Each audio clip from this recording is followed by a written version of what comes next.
In the dark of the battlefield, silence is deadlier than any bolter. Shadows move, blades gleam, and then nothing but the sound of enemies falling. In Warhammer, that's the domain of the striking scorpions, stealth warriors of the Aeldari, masters of ambush, infiltration, and sudden death. Welcome back to Brush and Blood, where Warhammer meets the real world. As I paint Warhammer miniatures, we'll explore stories of lore, history, conspiracy, and fiction.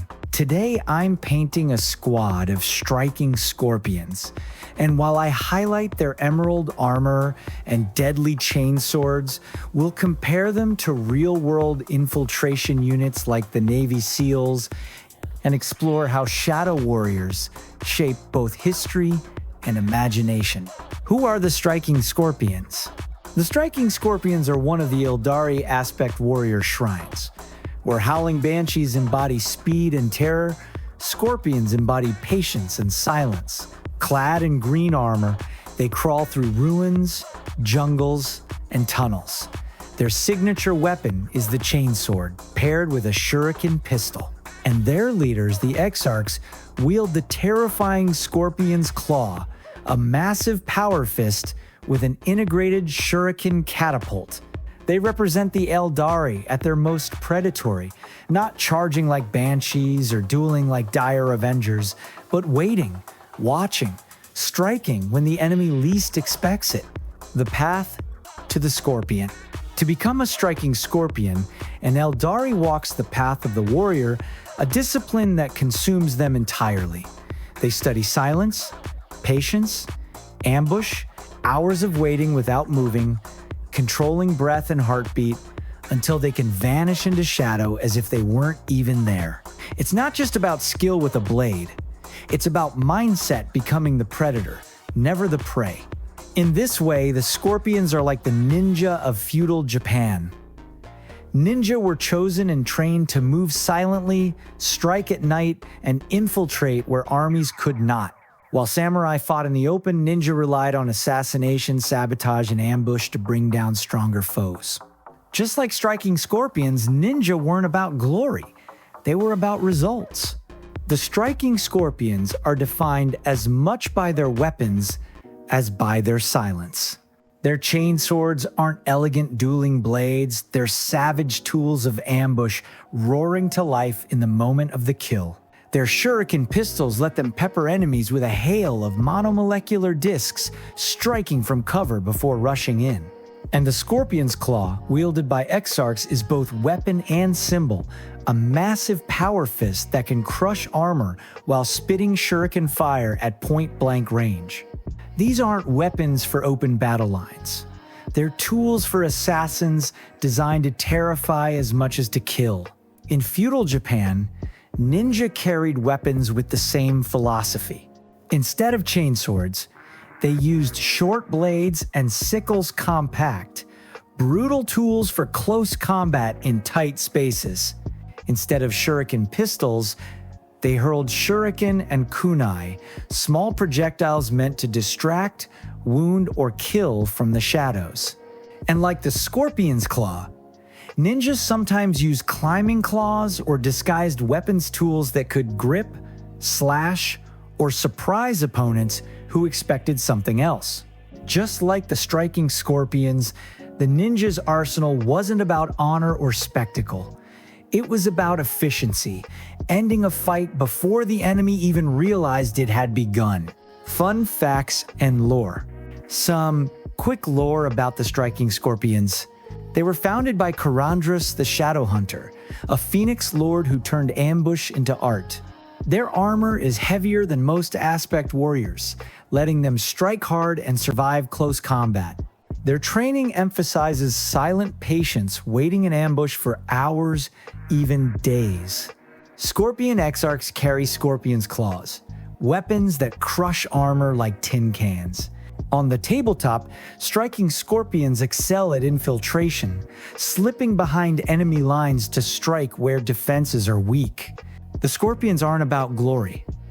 They're about results. Karandras' ambush. During the raid on Duriel Hive, Imperial commanders thought the Aeldari retreat was real. They pushed forward, confident the aliens had fled. But Karandras and his striking scorpions were waiting. Hidden in the walls of the hive, in the ruins, in the ducts above, they fell upon the guard like living shadows. Entire platoons vanished in silence, their comms cut, their leaders gone. By the time the Imperium realized what had happened, the scorpions were gone, leaving only fear behind. It was a surgical strike, not about killing everyone, but about breaking the enemy's will to fight. A failure at Typhon Ridge, but the striking scorpions aren't flawless. On Typhon Ridge, a squad of scorpions was sent to assassinate an orc war boss. They waited for hours in the tunnels, expecting him to pass. But orcs are unpredictable. The war boss never came that way.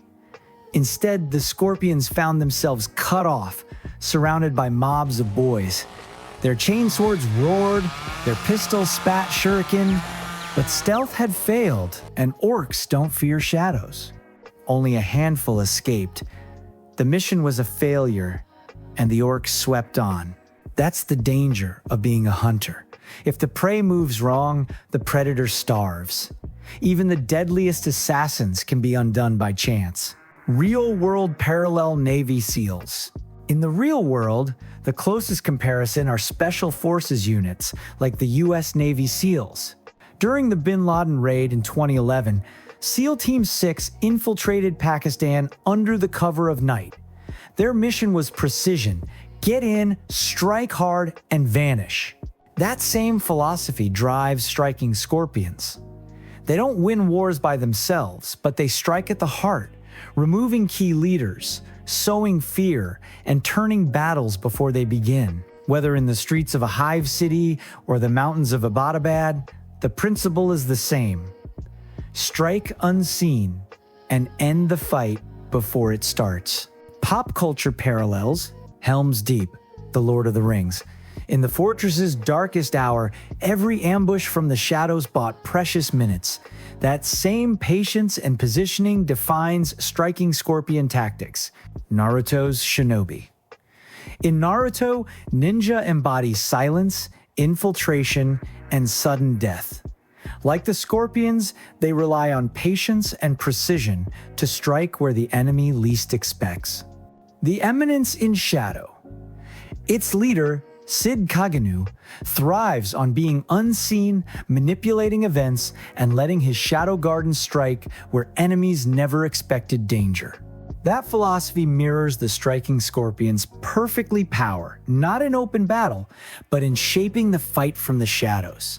Whether it's ninja anime, doomed charges, or shadow organizations, striking scorpions reflect our fascination with hunters who control the battlefield without ever being seen.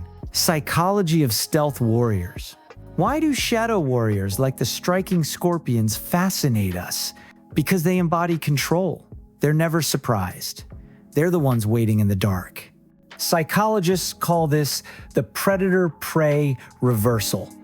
Normally, humans fear being hunted, but with the scorpions or seals or ninja, the hunter is us. It's power through patience, deadliness through silence, and the terrifying idea that the most dangerous thing on the battlefield is the one you never even saw. Here's our finished squad of striking scorpions, emerald shadows with chainswords, predators lurking in silence.